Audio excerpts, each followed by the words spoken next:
Chào mừng các bạn đã quay trở lại với quy trình bán hàng Galaxy. Bây giờ chúng ta sẽ đến với bước thứ tư trong quy trình Galaxy, một chữ A nữa, đó là ấn định sản phẩm. Ở bước này các bạn sẽ tìm hiểu cách lựa chọn sản phẩm phù hợp và giới thiệu với khách hàng một cách hấp dẫn nhất. Bắt đầu nào! Mình chắc rằng lựa chọn sản phẩm cho khách hàng là công việc đã quá quen thuộc với các bạn phải không nào? Có khi nào bạn đưa ra một sản phẩm mà khách hàng tỏ ra thờ ơ không? Nếu không phải vì bạn đã tìm hiểu nhu cầu chưa kỹ thì chắc chắn là do bạn đã lựa chọn sản phẩm hoặc tính năng không phù hợp rồi. Vậy làm sao để lựa chọn chính xác? Để lựa chọn chính xác sản phẩm và tính năng với những thông tin đã tìm hiểu, chúng ta có công thức 3D. Công thức 3D là 3 chữ đúng bao gồm đúng mức giá, đúng sản phẩm và đúng nhu cầu. Ngân sách là yếu tố rất khó thay đổi. Khi khách hàng đã quyết định ngân sách tối đa dành cho sản phẩm, bạn rất khó để khiến họ chi nhiều hơn, đơn giản vì họ không có khả năng. Vậy nên đừng cố đẩy khách hàng đến những sản phẩm cao cấp hơn ngân sách của họ. Nếu cố làm vậy, bạn có thể đang vô tình đẩy khách hàng đến sản phẩm của đối thủ với mức giá cạnh tranh hơn. Tiếp theo là bạn cần chọn đúng sản phẩm với nhu cầu khách hàng đã chia sẻ. Nếu khách hàng cần một chiếc máy tính bảng, bạn không thể giới thiệu cho họ một chiếc điện thoại. Khách hàng cần một chiếc máy cho công việc và họ là người đã có gia đình. Hãy nhớ, lựa chọn một chiếc máy có đủ tính năng giải trí cho những đứa trẻ bên cạnh các tính năng hỗ trợ công việc. Cuối cùng là những yếu tố các bạn sẽ lựa chọn để giới thiệu với khách hàng. Đây là phần mà rất nhiều bạn mắc sai lầm. Chúng ta thường tập trung quá nhiều vào những tính năng mạnh mẽ mà sản phẩm sở hữu thay vì tập trung vào những gì khách hàng cần. Hãy nhớ rằng, tính năng dù có độc đáo và thú vị đến mấy nhưng nếu khách hàng không bao giờ sử dụng tới thì họ cũng sẽ chẳng quan tâm đâu. Chúng ta chỉ nên giới thiệu các tính năng tương ứng với những nhu cầu đã tìm hiểu được từ khách hàng.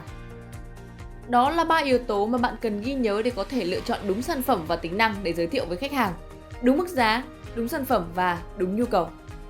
Khi đã chọn đúng sản phẩm và tính năng để giới thiệu với khách hàng thì thách thức tiếp theo chính là giới thiệu như thế nào để khách hàng cảm thấy hấp dẫn và hứng thú nhất.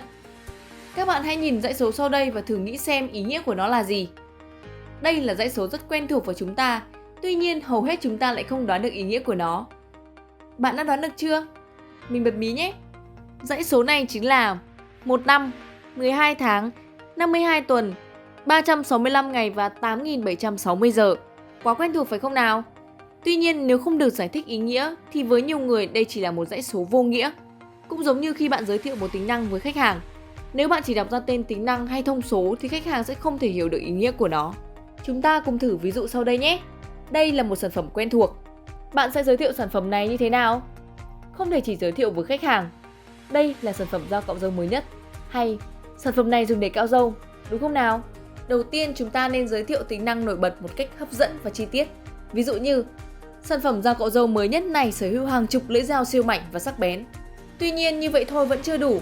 Tính năng dù đặc biệt đến mấy nếu không mang lại cho khách hàng điều gì hữu ích thì họ vẫn cảm thấy không cần thiết. Bạn cần phải cho khách hàng thấy tính năng này sẽ giúp ích gì cho họ trong cuộc sống. Ví dụ, nhờ vậy giúp anh cạo râu êm ái để nhanh chóng có vẻ ngoài năng động trẻ trung và vô cùng cuốn hút. Còn nữa, nếu chỉ dừng lại như vậy thì bạn đang bỏ qua tới một nửa số khách hàng tiềm năng đấy.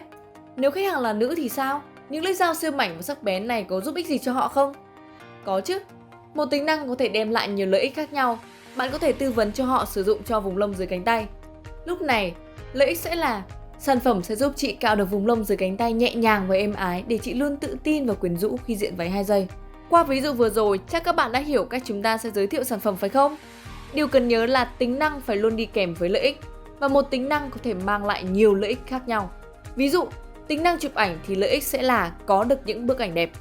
Để khách hàng thấy được lợi ích một cách rõ ràng thì chúng ta nên giới thiệu đủ 2 phần là ngữ cảnh và lợi ích nhận được từ ngữ cảnh đó. Ngữ cảnh là khó khăn mà khách hàng gặp phải trong thực tế khi chưa có tính năng này. Ví dụ, khi khách hàng đi du lịch Bà Nà với nhóm bạn bè đông người và họ muốn chụp một bức ảnh trên cây cầu vàng. Với chiếc điện thoại trước đây thì thường chỉ chụp được một vài người do không có chỗ lùi xa để lấy góc.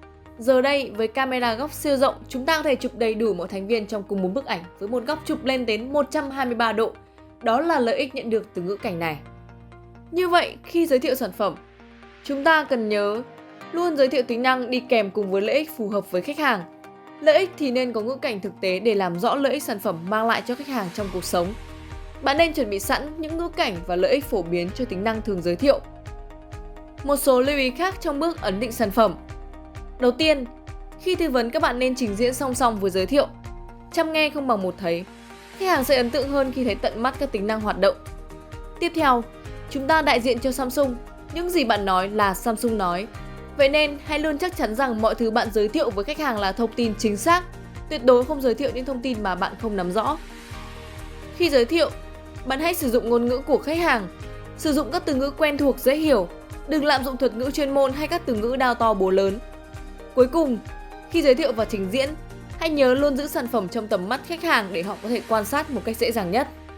Chúng ta vừa tìm hiểu về cách lựa chọn và giới thiệu sản phẩm cho khách hàng. Tư vấn sản phẩm là công việc chính của chúng ta. Vì vậy, các bạn hãy làm tốt bước này để khách hàng thấy được sản phẩm của chúng ta tuyệt vời và giúp ích cho họ nhiều như thế nào trong cuộc sống.